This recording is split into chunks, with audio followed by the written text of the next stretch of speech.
To all the naysayers that doubt the Afghan army is able to take care of itself, the military's fledgling air force flies in the face of critics.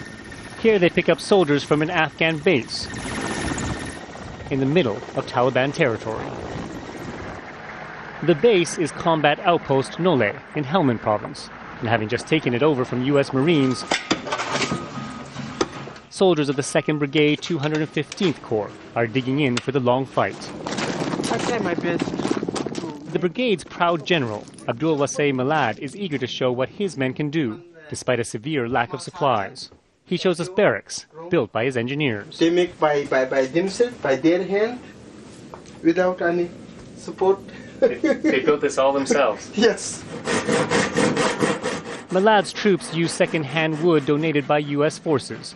The wood, often warped, makes for slow going. Even feeding his 5,000-odd troops involves using makeshift stoves and creative ways to cook. Without stable electricity, meetings with his officers are also often held outside. A former mujahideen who fought the Soviets, Malad is used to the makeshift, and for that, it gives his U.S. Marine advisors some hope.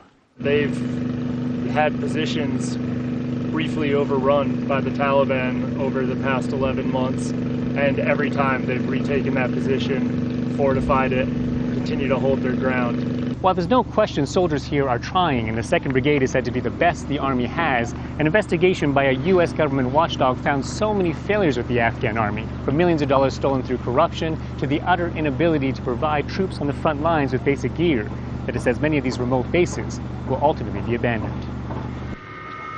With it would go the security of remote regions like Helmand. The U.S. spends $3.6 billion a year propping up the Afghan military, and more than having an American fighting force bolster the ranks. Malad says it's continued funding Afghan soldiers need. The world want to become in peace Afghanistan, but we need their support.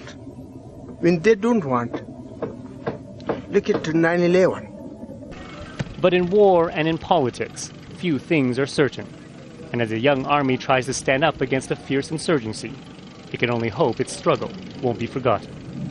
Steve Chao, Al Jazeera, Helmand, Afghanistan.